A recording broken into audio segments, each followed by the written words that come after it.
முதலமைச்சருடைய எலும்பு உடைக்கிறோம் அப்படின்னு சொல்றது ஏத்துக்க முடியுமா? உடச்சிட முடியுமா? தூக்கி எறிவோம் அப்படின்னு நீங்கள் கூட சொன்னீங்க. திமுக ஆட்சி தூக்கி எறிவோன்னு தூக்கி எறிஞ்சிட்டிங்களா? அப்படியே அப்படி அப்படி தூக்கி விஜய் ஒரு பயத்தை விதைக்கிறாருல, எதிர்த்து பேசினா இல்ல என்னை பத்தி அவதூறா பேசினா கைது செய்யப்படுவோம். திமுக காரன் நீ இல்லை, உன் தாத்தா வந்தால் கூட மாட்ட முடியாது. எதிர்கட்சி அமளியில் ஈடுபடுறாங்கன்ற அந்த சொற்றோட ரொம்ப தப்புங்க. அவங்க பர்மிஷன் கேட்குறாங்க, கொடுக்க மாட்டேன்றீங்க. அவங்க வலியுறுத்துறாங்க, உடனே அமளின்னு போடுறது. அப்படியே ஆளுங்கட்சிங்க இருக்கிறாங்கன்னா பெருசாக உட்காந்துருந்தாங்கன்னா அவனை நல்லவங்கன்னு அர்த்தமா? குரல் கொடுத்து கோரிக்கை வைக்கிறவங்க வந்து கெட்டவன் அர்த்தமா?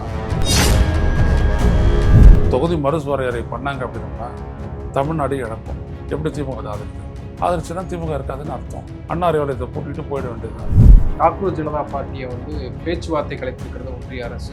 தர்மேந்திர பிரதான் கல்வி அமைச்சர் ரிசைன் பண்ணணும், பதவி விட்டு விலகணும் அப்படின்னு சொல்லிட்டு சரியான கோரிக்கை. இப்போ என்ன சொல்லிட்டாங்க, அவங்க ஒரு ஸ்டெப் அதிகமாக போய் மோடியை பதவி விலகணும்னு சொல்லிட்டு நாங்கள் போராட்டத்தை அதிகப்படுத்துறாங்க. டக்குன்னு பாருங்க, பயந்துட்டாங்க.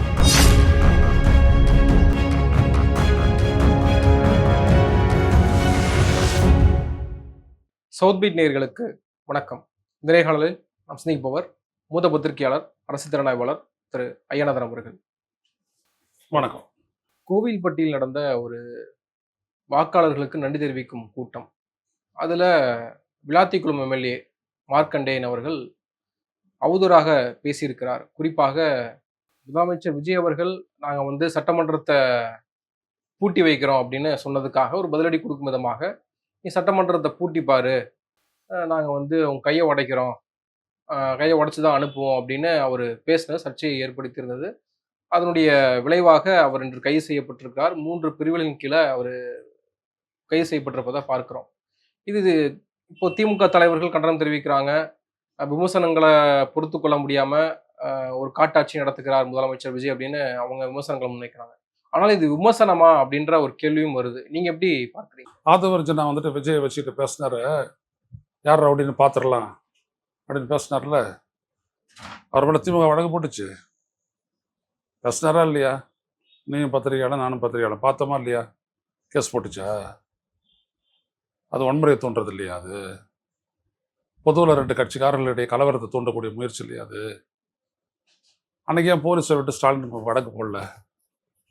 அரசியல் இப்படிலாம் பேசிட்டு அதெல்லாம் ரொம்ப சகஜம். ஸ்டாலின் அங்கிள் அப்படின்னாரு. நான் ஒரு முதலமைச்சரோட பொசிஷனில் நான் இருந்திருந்தேன் அப்படின்னோம்னா அன்றைக்கி தூக்கி விஜய் உள்ளே வச்சுருப்பேன். கரூர் சம்பவம் நடந்துச்சா தூக்கி உள்ளே வைக்கணும் அப்படின்னோம்னா தேர்தல் நடக்கும்போது பிரச்சாரம் பண்ணுறது கூட தாவேகாரன் யாரும் இருந்திருக்க மாட்டான். அந்தளவுக்கு பண்ணியிருக்கலாம். நான் என்ன கேட்குறேன்னா, இதான் அரசியலில் கவனிக்க வேண்டியது. ஒருத்தர் அவதூறாக பேசுகிறான்னு நினைக்கிறியா, வழக்கு போடு, நீதிமன்றம் தீர்மானிக்கட்டும். நீதிமன்றத்தில் இதெல்லாம் வரும்ல. ஆதவர்ஜன் என்ன பேசுனாரு, ஒரு சில்லு விழுந்துச்சு, நித்தியமாகாரன் அப்படின்னு. அவதூறு தானே அது? அவதூறா இல்லையா? அவதூறு தானே. அப்புறம் கொத்து பரோட்டா போடுறது, முட்டை பரோட்டா போடுறது அப்படின்னு ஒரு வாயிலேயே பரோட்டா போட்டார். அதில் நாகரிகத்தினுடைய உச்சக்கட்ட பேச்சா அது? விஜய் பேசுனது 5 நிமிஷம் பேசினேன், அதே ஒன்று கொத்து பரோட்டா போட்டேன், இப்படிலாம் பேசுறதுன்னு என்னது அது? உச்ச நீதிமன்றத்துக்கு போனால் அப்பா விஜய் எவ்வளோ பெரிய அரசியல் பேசுகிறார் அப்படி ஒத்துக்குமா? அது உங்ககிட்ட அதிகாரம் இருக்குன்றதுக்காக நீங்கள் எதையும் செய்வீங்க, அதானே? ஒன்று மட்டும் விஜய் தெரிஞ்சுக்கணும், அதிகாரம் கைமாறும் போது இதே தான் உங்களுக்கு நடக்கும். இதே மாதிரி உங்களுடைய வீட்டில் நீங்கள் டிஃபன் சாப்பிட்டுட்டு இருக்கும்போது எடுத்துகிட்டு போங்க, தள்ளிட்டு போவாங்க போலீஸ்காரங்க. வழக்கு போடுங்க, யார் மேலும் வழக்கு போடுங்க. இது வரைக்கும் நீங்கள் போட்டிருக்க அவதூறு வழக்கில் யாரையாவது உள்ளே வச்சுருக்காரு நீதிமன்றம்? எல்லாரையும் வெளில விட்டாங்க. ஏன் விட்டாங்க? உங்களுடைய நோக்கம் அவங்களுக்கு தெரிஞ்சிருச்சு, பிடிச்சி உள்ளே வைக்கிறது அப்படின்றது. ஸோ அதுக்கெல்லாம் நீதிமன்றம் உடன்படாது. போலீஸ் உங்களுடைய போலீஸு, நாளைக்கு ஆட்சி மாற்றம் ஏற்பட்டுச்சுன்னா அவங்களுடைய போலீஸு, நாளைக்கு ஆட்சி மாற்றான்னு இன்னொருத்தனுடைய போலீஸு இல்லையா? அப்படி போலீஸ் தான் கையில் இருந்த போதே ஸ்டாலின் ரொம்ப நேரத்தை நடந்துக்கிட்டாரு. நான் கரூர் விஷயத்த சொல்லலை, அதுக்கு முன்னாடியே விக்கிரவாண்டி மாநாட்டிலே 8000 போலீஸ் வர அனுப்பலைன்னா அங்கேயும் உன்னுடைய ஆட்கள் நிறைய பேர் செத்து போயிருப்பான். இல்லைன்னு சொல்ல அப்புறம் நான் பதில் சொல்கிறேன். எங்கேருந்து நான் பேசுகிறேன்றதை நான் சொல்லிடுறேன். அதனால் முதல்ல அவதூறு வழக்குன்னு சொல்கிறீங்களே, நீங்கள் முதல்ல நாகரிகமாக அரசியலில் நாகரிகம் அப்படின்றதுல அரசியல் செய்வோருக்கு அறம் கூட்டுறாகும் அப்படின்றது சிதம்பரம் சிலப்பதிகாரம். அப்புறம் என்ன அது? இதோ நீங்கள் 160 இடம் பிடிப்பீங்க அப்படி சொல்கிறாரு. அது கூட அவதூறு தான். வைகோ அப்படின்ற ஒருத்தர் இருக்காருல்ல, அவரும் சொல்கிறார் 160 இடம் பிடிப்பார் விஜய் அப்படின்னு சொல்கிறாரு. இதோட பெரிய அவதூறு உண்டா? ஓட்டு போட போகிறது மக்கள். அவருக்கு 0.25% ஓட்டு கூட கிடையாது அவருக்கு தமிழ்நாட்டில். அவர் பேசுகிறாரு, அது அவதூறு தான். இப்போ சிதம்பரம் சொல்கிறார் உங்களுடைய ஆட்சியில் ஊழலே இல்லை அப்படின்னு. அது என்னது அவதூறு அல்லது உண்மையா? அது இங்கே பழனியை பொறுத்த வரைக்கும் உலகமே வாதிச்சுட்டு இருக்குது. சிதம்பரம் சொல்கிறாரு ஊழலே இல்லைன்றாரு. இவங்களுடைய கட்சியை சார்ந்தவங்களே ஞான சௌந்தரி கேஸ் போடுறாங்க. அவங்கள கட்சி விட்டு நீக்கிறீங்க, ஊழல் கிடையாது இல்லையா? அப்போ என்ன விஷயம்? உங்களோட பிரச்சனை என்ன தெரியுமா? நீங்கள் வந்துட்டு ஒரு நடவடிக்கை எடுத்துட்டு, போலீஸ் வச்சு ஒரு நடவடிக்கை எடுத்துட்டா எல்லாம் அப்படியே மக்கள் நம்பிடுவாங்க. அதானே நீங்கள் விதைக்கிறீங்க, உங்களுக்கு எதிரான விஷயங்களை நீங்கள் விதைக்கிறீங்க. ஆட்சி மாற்றம் ஏற்பட்டுச்சுன்னா you will be the soup. ஏன்னா நீங்கள் ஒன்றும் மக்கள் செல்வாக்கள்லாம் வரல, அதெல்லாம் வேற யாருக்கிட்டாவது போய் காது குத்துங்க. மக்கள் செல்வாக்குறதுனா அப்போ 160 170 ஜெயிச்சிருப்பீங்க. இல்லை மக்கள் செல்வாக்கெல்லாம் உங்களுக்கு கிடையவே கிடையாது. கிறிஸ்டியன் ஓட்டு போட்டால் அதெல்லாம் சும்மா. கன்னியாகுமரியில் தோற்றுங்க, நாகப்பட்டினம் தோற்றுங்க, நாகூரில் தோற்றுங்க, எல்லா இடத்தையும் தோற்றுங்க. அங்கெல்லாம் யார் கிறிஸ்டியன் தான் நிறைய ஓட்டு. மீனவர் பத்திரம் நீங்கள் ஓட்டு வாங்கிட்டீங்களா? எல்லாம் இவிஎம் வச்சு பண்ணது. நீங்கள் ஆட்சியில் இருக்கீங்க, எவ்வளோதான். அதில் நீங்கள் ஆட நினைக்கிறீங்க, ஆடுங்க. ஆனால் வெயிட் பண்ணுங்க, ஆட்சி மாற்றவுடனே உங்கள் மேலே அவங்க ஆடுவாங்க. கடந்த காலங்களில் ஆதவ அர்ஜுனாவும் வந்து முன்னாள் முதலமைச்சர்னு சொல்லியிருக்காரு. ஆமாம். இப்போ அப்பெல்லாம் வந்து ஸ்டாலின் அவர்கள் ஜனநாயக முறைப்படி இருந்துட்டாரு, அவர் வந்து அது பெரிதாக எடுத்துக்கொள்ள அப்படின்றதுக்காக விஜய் அப்படி நடந்து கொள்ள வேண்டும்னு எதிர்பார்க்க முடியுமா? இல்லைங்க. இப்போ ஆதிவர்ஜனா சொல்கிறாரு அப்படின்னோம்னா விஜய் ஸ்டாலின் சொல்கிற அப்படின்னு ஒரு முட்டாள் வந்துட்டு இன்னொருத்தர் முட்டாள்னு சொல்கிறதுனால என்னத்தை நம்ம கோச்சிக்க வேண்டியது இருக்குன்னு விட்டுட்டார் அவர். அவ்வளோதான். இந்த மாதிரி இவிஎம்ல ஃப்ராட் அடிச்சு அவங்களாம் மேலே வருவாங்கன்னு நினச்சிருந்தோன்னா அப்பயே முடிச்சு உள்ளே போட்டிருப்பாரு அவர். புரியுதா? யாரும் முட்டாள்ன்ற மாதிரி சரி அப்படியே ஜென்சி எழுச்சி வந்துட போகுதுன்னு சொல்லிட்டு ஒரு எக்ஸ் தளத்தில் போட்டு பதிவு போட்டு உடனே நீக்கிறவன் யாரு? கோர்ட்டில் வந்து அதெல்லாம் ஏதோ தெரியாது செஞ்சுட்டு அப்படி சொன்னவன் யாரு? இதே ஆதவ அர்ஜுனா தானே? இல்லை சொன்னா சொல்லலையா? சொன்னால அப்படிதான். அதை நான் என்ன சொல்ல வரேன், அவர் ஏதோ பெருந்தன்மையில விட்டார், அதெல்லாம் தப்பு. தேளுக்கு போயிட்டு பெருந்தன்மை காட்ட என்ன பண்ணும்? கொட்டும். அதான் செஞ்சுட்டு இருக்குது. அதனால அன்றைக்கே போட்டு நசிக்கிறதாங்கன்னா அதெல்லாம் பிரச்சனையே இல்லை. பயத்தை வச்சிடலாம்ல. ஓடி ஒளிஞ்சான்ல, பயத்தில் இருந்தாலும் ஓடி ஒளிஞ்சானுங்க. இப்போ விஜய் ஒரு பயத்தை விதைக்கிறாருல, எதிர்த்து பேசினா இல்லை வந்து என்னை பற்றி அவதூறா பேசினா கைது செய்யப்படும். திமுக காரன் நீ இல்லை, உன் தாத்தா வந்தால் கூட மாற்ற முடியாது. எமர்ஜென்சியை பார்த்த கட்சி. எமர்ஜென்சினா என்னன்னு உங்கள் அப்பா சந்திரசேகர் கிட்ட போயிட்டு கேட்டு பாருங்க. அவர் சொல்லுவார் எமர்ஜென்சினா என்னான்ட்டு. புரியுதா? ஸ்டாலின் எல்லாம் வந்துட்டு ஒவ்வொரு நாளும் வந்துட்டு செல்லுக்குள்ளே போட்டு வாச்சான். மாறிட்டார் அவர்.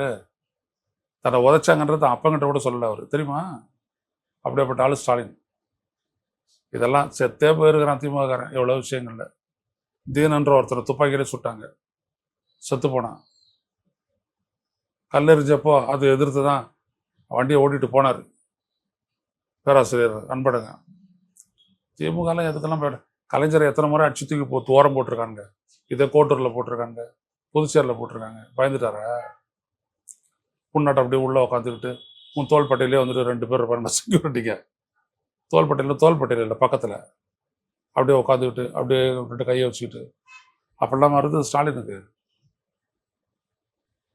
அவங்களாம் பயம்லாம். முதலமைச்சனுடைய எலும்பு உடைக்கிறோம் அப்படின்னு சொல்றது அது ஏற்றுக்க முடியுமா? உடைச்சிட முடியுமா?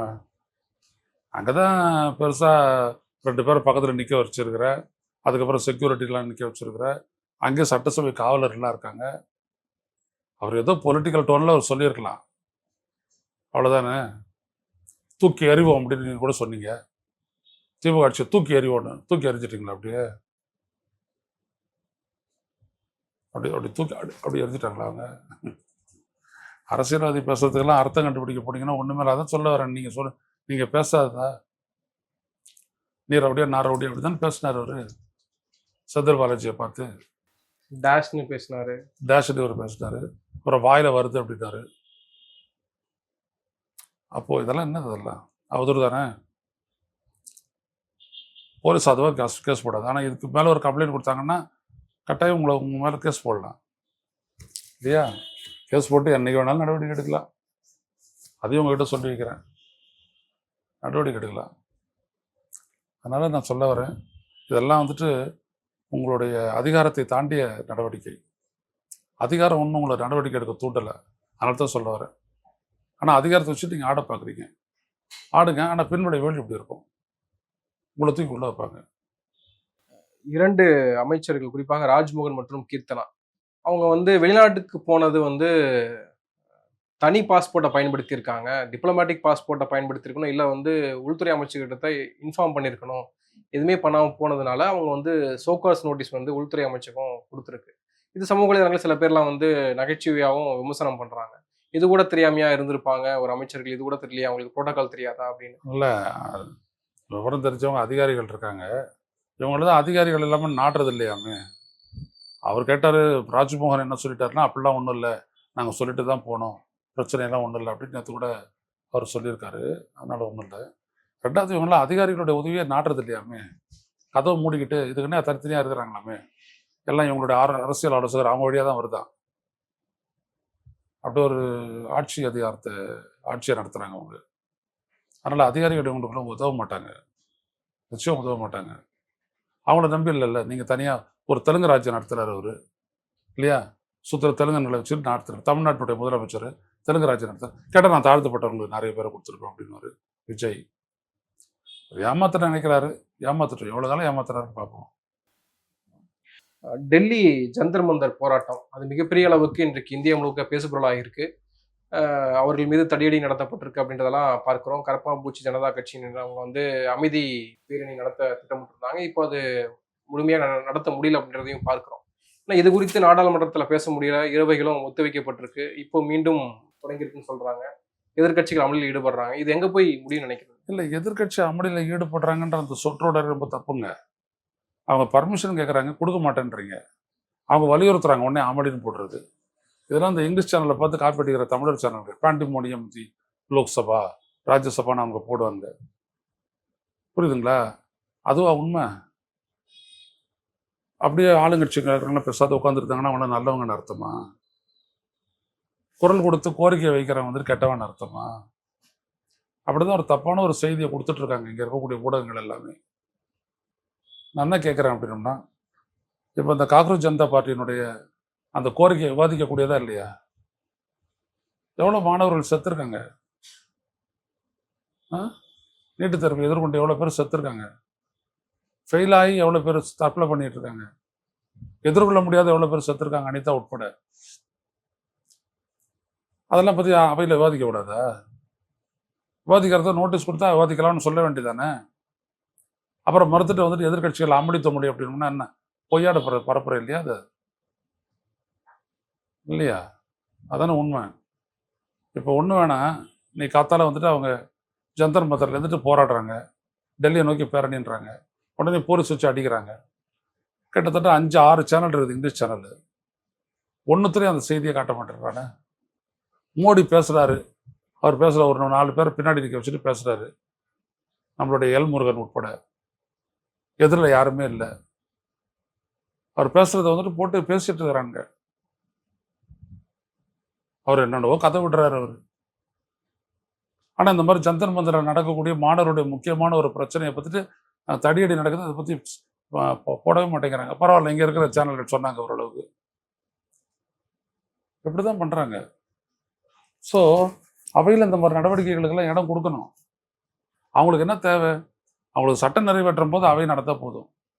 மற்றபடி எதிர்கட்சிகள் அமளித்தபடி அப்படி சொல்லிட்டு தள்ளி வைக்கப்பட்டது, நாள் முழுவதும் ஒத்தி வைக்கப்பட்டது அப்படி சொல்லிட்டு போயிட்டே இருப்பாங்க. அவங்களுக்கு என்ன இருக்குது? ஆர்எஸ்எஸ் காரனுக்கு பிஜேபி காரனுக்கு ஜனநாயகம் தேவையில்லையா? அதிகாரம் தான் தேவை. அதான் மக்கள் புரிஞ்சுக்கணும்.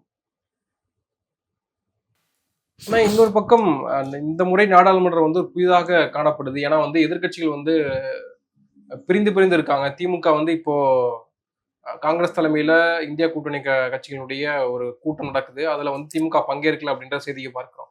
அப்போ இந்த முறை நாடாளுமன்றத்தில் என்ன நடக்கும் அப்படின்றது பெரிய எதிர்பார்ப்பாகவும் இருக்குல்ல. இல்லை, எதிர்கட்சிகள் பிரிஞ்சு கிடக்குதுன்னா என்ன பண்ண போறாங்க? எதிர்கட்சிகள் வந்துட்டு ஆளுங்கட்சி ஆதரிக்க போறாங்களா? காங்கிரஸோட ஒட்டி உட்கார மாட்டோம் அப்படின்னு சொன்னாங்க, தனியாக கொடுத்துறாங்க. அவ்வளோதானே. இப்போ போன முறை வந்துட்டு தொகுதி மறுவரையறை மசோதா கொண்டு வரும்போது தமிழ்நாட்டில் தான் கடும் எதிர்ப்பு. ஸ்டாலின் தான் அதை பெருசாக சொன்னார். தன்னுடைய எம்பிக்கள் எல்லாம் அனுப்பி ஓட்டு போட வச்சாரு. ஒருத்தர் கூட இங்கே இல்லையே, எல்லாரும் அனுப்பி வச்சாரு. அவ்வளோதான். இன்னைக்கு அதை தான் செய்ய போறாரு. ஏதாவது மாற்றம் இருக்கான்னா ஒன்றும் கிடையாது. அதே நிலை தான். அதனால எதிர்க்கட்சிகள் எதிர்க்கட்சிகளாக தான் இருக்கு. எதிர்க்கட்சிகளுக்குள்ள ஒற்றுமை இல்லை, அதை பத்தி கவலை இல்லை. காங்கிரஸோட யாரும் ஒத்து போக தயாரா இல்லை. மற்றபடி சமாஜ்வாடி, திரிணாமுல் காங்கிரஸ், திமுக, அப்புறம் நம்ம சமாஜ்வாடி பார்ட்டி, ஆம் ஆத்மி எல்லாம் ஒன்றா தான் இருக்கிறாங்க. திமுக குரல்ல வந்து ஒரு மாற்றம் தெரியுது. தேர்தலுக்கு முன்பாக வந்து இது கருப்பு சட்டம்னு சொன்னவங்க இன்னைக்கு வந்து டீலிமிட்டேஷன் நாங்க எதிர்க்கல, நாங்க வந்து தமிழ்நாட்டுக்கு பாதிப்பு ஏற்படாத வகையில டீலிமிட்டேஷன் அமல்படுத்தணும் அப்படின்னு தான் நாங்க சொல்றோம் அப்படின்றாங்க. யார் சொன்னது அப்படி? டி.கே. இளங்கோவன் கூட அப்படிதான் சொல்லியிருந்தாரு நான் பேட்டியில. தான் கேட்டுட்டு இருக்கிறேன்னு எல்லாத்தையும். தமிழ்நாட்டுக்கு ஸ்டாலின் என்ன சொன்னார் அவருடைய எம்பிக்கள் எல்லாம் கூப்பிட்டு? தமிழ்நாட்டிற்கு பாதகமான எதையும் நாங்கள் ஒத்துக்கொள்ள மாட்டோம். பிளாங்கா சொல்லி அனுப்பிட்டார்ல. அப்புறம் என்ன இருக்குது? தொகுதி மறுவரையறை பண்ணாங்க அப்படின்னோம்னா தமிழ்நாடு இழக்கும். as simple as that. பாஜக வட இந்திய மாநிலங்களில் அதிகமான இடங்கள் போகும். அது தமிழ்நாட்டுக்கு மட்டும் இல்லை, தென் மாநிலங்கள் எல்லாத்துக்குமே பாதகமாக போகும். எப்படி திமுக அதை ஆதரிக்கும்? சொல்லுங்க, எப்படி ஆதரிக்கும்? ஆதரிச்சுன்னா திமுக இருக்காதுன்னு அர்த்தம். அண்ணா அறிவாலயத்தை பூட்டிட்டு போயிட வேண்டியதுதான். அதனால அதெல்லாம் நடக்காது. நீட் தேர்வு டீலிமிட்டேஷன் அப்படின்னு போயிட்டு இருக்கப்போ திமுக ஒரு நோட்டீஸ் கொடுக்குறாங்க நாடாளுமன்றத்துல. மேகதாது விவகாரம் குறித்து ஒத்திவைப்பு நோட்டீஸ் கொடுக்குறாங்க. அப்போ காங்கிரஸுக்கு ஒரு நெருக்கடியை கொடுக்கணும் அப்படின்னு, மேகதாது விவகாரத்துல காங்கிரஸ் பத்தி பேசணும் அப்படின்னா காங்கிரஸ் ஒரு அந்த இடத்துல வந்து மாட்டிரும், ட்ரம்ப் கார்டு மாதிரி பயன்படுத்துறாங்களோ. ஸோ மேகதாடு விஷயத்தை பேசக்கூடாது. ஏன்னா காங்கிரஸுக்கு நெருக்கடி கொடுக்கக்கூடாது. இப்படின்னா அப்படி அப்படின்னு எடுத்து அந்த விஜய் சொல்றாரு. அதானே அது? அப்படின்னா இப்படி இப்படின்னா அப்படின்னு அவரு ஏன்னா கதாநாயகன்ல அவரு அந்த மாதிரி சொல்றீங்க. கேள்வி நான் என்ன கேட்குறேன்னா, மேகதாட்டு நீ ஒரு தேசிய கட்சி இல்லையா? Nationalist Congress party, Indian national Congress அப்படிதான் அதனுடைய பேர், ஐஎன்சி தானே. என்னைக்கு நீ பேசியிருக்கிற தமிழ்நாட்டுக்கும் கர்நாடகாவுக்கும் நடுவில் வந்து? என்னைக்கு பேசியிருக்க?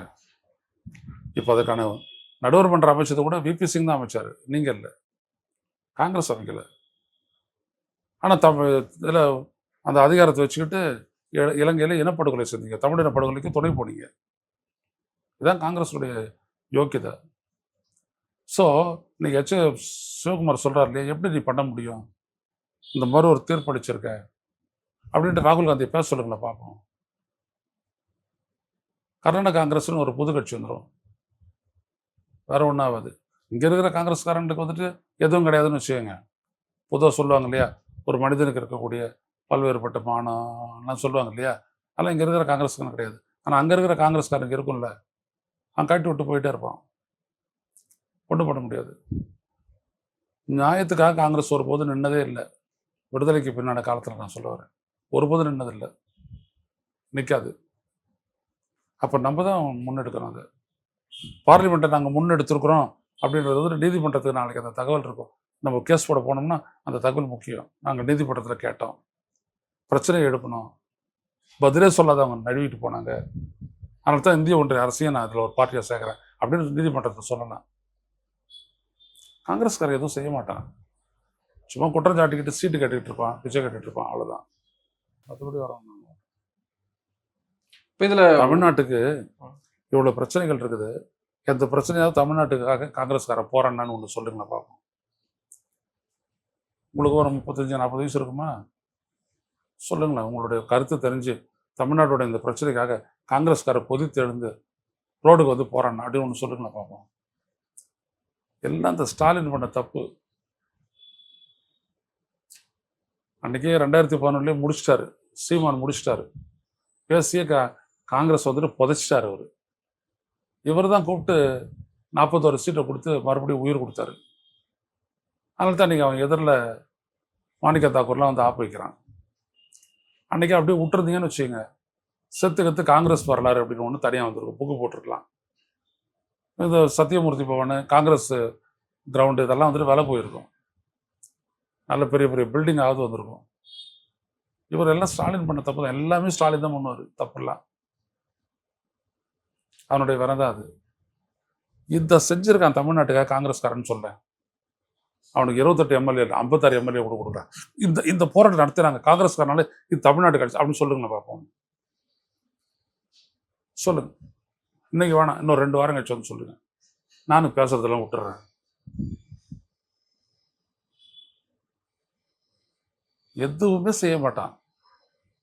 சீட்டு கேட்பான். நேற்று கூட முன்னாள் காங்கிரஸ் காலர் KS கடகரி பேட்டி கொடுக்குறாரு. அவரு அதிகாரத்துல பங்கு கொடுக்கலையாங்க திமுக, அதனால தான் தோத்து போச்சான். ராகுல் ஸ்டாலினுக்கு மனக்கசப்பு ஏற்பட்டது அந்த அதிகார பகிர்வு தான் அப்படின்றாரு. என்னைக்கு வந்துட்டு பேசியிருக்காரு இவர் வந்துட்டு? என்னைக்கு நீங்க பேசியிருக்கிறீங்க? அதிகார பகிர்வு உங்களுக்கு எதுக்கு தரணும்? ஸோ காங்கிரஸ்க்கு எந்த இடத்துலையுமே வந்துட்டு இந்த விடயத்துல வந்துட்டு தலையிட்டு எதுவுமே பேசுறது கிடையாது. நீங்க பாட்டுக்கு உங்களுடைய கருத்தை சொல்லுங்க, நாங்க பாட்டுக்கு என் கருத்து சொல்றோம். அதான் இவங்க. இதே தான் பிஜேபியும். புரியுதுங்களா? அப்ப எதுக்கு தமிழ்நாட்டு அரசியல் இவங்களுக்கான கூட்டணி? இந்த கேள்வியை நான் ஸ்டாலினை பார்த்து கேட்குறேன், அதிமுக பார்த்து கேட்குறேன், ஏன் ஈவன் விஜயை பார்த்து கேட்குறேன். தமிழ்நாடும் கேரளா கர்நாடகாவும் இல்லாட்டி தமிழ்நாடும் கேரளாவும் சம்மந்தப்பட்ட பிரச்சனைகள்ல இந்த தேசிய கட்சிகள் கூப்பிட்டு எந்த விதமான சமரசத்தையோ தீர்வையோ காண போறதில்ல. எதுக்கு அவங்களுக்கு வந்து இடம் கொடுக்கணும்? நம்ம இவங்களுக்கும் கூட சீட்டை கொடுத்துடணும். ஆனால் இவனுக்கு வரமாட்டாருங்க. நம்மளுடைய உரிமைக்காக நம்மளே போராடிக்கணும். எதுக்கு அது? அதுக்கு அவங்களை கழட்டி விட்டுடலாம்ல. ஸோ இதுக்கப்புறமா அது அறிவோட செயல்படுங்க. ஈவன் கம்யூனிஸ்டோட கழட்டி விட்டுருங்க. ஒன்றும் பண்ண மாட்டானுங்க இவனுங்க. ஆல் இண்டியா லெவலில் பேசிட்டு இருப்பாங்க, அவ்வளோதான். அவங்க பாட்டுக்கு பேசிட்டு இருக்கட்டும், உண்டி வசூல் போட்டுட்டு இருக்கட்டும். எதுக்கு அவங்களெல்லாம் வச்சுக்கிட்டு இருக்கணும் கூட்டணியில்? தேவையில்லை. இப்போ அதாவது மேகதாட்டு விடயம் அப்படின்றதுக்காக சண்முகம் ஏதாவது போகிறாரு, விவசாயிகள் தான் போகிறாங்க பேரணியா. கம்யூனிஸ்டுகள் ஏதாவது போகிறாங்கன்னா என்ன? போக மாட்டாங்க. தேவையில்லை. இன்னும் கேரளாவோட முல்லை பெரியார் இவங்க என்ன பண்ணிட்டாங்க இந்த கம்யூனிஸ்ட் கட்சிகள் வந்துட்டு? புரியுதுங்களா? ஆமாம். இப்போ நம்ம ஒரு ரீசன்ட் செய்தியை பார்க்குறோம். காக்ரோச் ஜனதா பார்ட்டியை வந்து பேச்சுவார்த்தை கலைத்திருக்கிறது ஒன்றிய அரசு. எப்படி நம்ம பார்க்கலாம்? இல்லை, அந்த போராட்டத்துக்கு கிடைச்ச வெற்றியை நான் அதை பார்க்குறேன். ஏன் அப்படின்னா குறைஞ்சபட்சம் பொறுப்பே இருக்கணும். இவ்வளோ மாணவர்கள் செத்து போனாங்க. அது செத்து போனதுக்கு காரணம் வந்துட்டு இந்த மாதிரி கேள்வித்தாள் வெளியானதனுடைய விளைவு தான் அப்படின்ட்டு. அதுக்கு யாரும் பொறுப்பேற்பது? ஒப்புங்கனாச்சும் கீழே இருக்கிறவங்க மட்டும் பண்ணிவிடுவோம் அப்படின்னா மேலே இருக்கிறவங்க என்ன பண்ணுறீங்க நீங்கள்? ஸோ அதனால் பொறுப்பே இருக்கணும். தர்மேந்திர பிரதான் கல்வி அமைச்சர் ரிசைன் பண்ணணும், பதவி விட்டு விலகணும் அப்படின்னு சொன்னது சரியான கோரிக்கை. இப்போ என்ன சொல்லிட்டாங்க? அவங்க ஒரு ஸ்டெப் அதிகமாக போய் மோடியை பதவி விலகணும்னு சொல்லிட்டு நாங்கள் போராட்டத்தை அதிகப்படுத்துகிறாங்க. டக்குன்னு பாருங்க, பயந்துட்டான். உடனே பேச்சுவார்த்தை கூப்பிட்டா பாருங்க. ஸோ இந்த போராட்டத்துக்கு கிடைச்ச ஒரு வெற்றி. நீ கத்தால போட்டு அடிச்சானுங்க அவங்கள. ஆனால் அடுத்த கட்டம் பார்லிமெண்ட்டை நோக்கி அவங்க வராங்க அப்படின்னோன்னு, ஏன்னா 3 கோடி பேர் சப்ஸ்கிரைப் பண்ணியிருக்கிறான் அதுக்கு. ரைட்டா? உடனே பயந்துட்டு இறங்கி வந்திருக்கிறான். இதான் முக்கியம். பெரிய வெற்றி. அவங்க நல்ல ஒரு விஷயம் அது. ஆனால் அதே சமயம் போராட்டக்காரர்கள் எந்த விதத்திலும் உள்ள வந்துட முடியாதுன்ற அளவுக்கு போலீஸ்காரங்க குவிக்கப்பட்டிருக்காங்க. இந்திய ஜனநாயகம் என்னங்க? நம்மளாம் அங்கே எங்கே வெடி விபத்து அது இது விபத்தில் சுற்றிட்டு இருப்போம். பிரைம் மினிஸ்டரு, பார்லிமெண்ட்டு, மினிஸ்டர் அவங்களாம் மட்டும் பத்திரமா இருப்பாங்க. அவங்களெல்லாம் பத்திரமா பாதுகாத்துட்டோன்னா ஜனநாயகம் பாதுகாப்பாக இருக்குன்னு அர்த்தம். அவங்களுக்கு ஏதாவது ஒரு நினச்சி ஜனநாயகத்துக்கு ஆபத்து வந்துருச்சுன்னு அர்த்தம். என் மக்கள் நாசமாக வராங்கன்னா இன்னைக்கு கூட பாருங்க, தண்ணி இல்லை அப்படின்னு சொல்லிட்டு இந்த அலங்காநல்லூரில் ஜனங்க போராடுறாங்க. மோடிக்கு ஏதாவது தண்ணி பிரச்சனை இருக்குமா? ஒரு உதாரணத்துக்கு சொல்கிறேன். ஆனால் இங்கே மக்கள் போராடணும், தண்ணிக்காக கூட போராடணும். ஆனால் மோடிக்கெல்லாம் எல்லாம் பிரச்சனை இல்லை. அவர் இங்கே நிற்பார். ஒரு 40-50 மீட்டர் 60 மீட்டருக்கு அந்தாண்ட பத்திரிகையாளர் நிற்பாங்க. இங்கேருந்து அவர் பேசுவார். தேவையில்லை, அவர் பாட்டுக்கு புருடா விடுவார். அதெல்லாம் சொல்கிறதுக்கெல்லாம் ஊடகங்கள் இருக்கும். இதுதானே ஜனநாயகம். இதில் என்ன இருக்குது? கேலி கூத்து அப்படின்னா இதுதான். நன்றி. நிறைய விஷயங்களை பகிர்ந்துருக்கீங்க. நன்றி.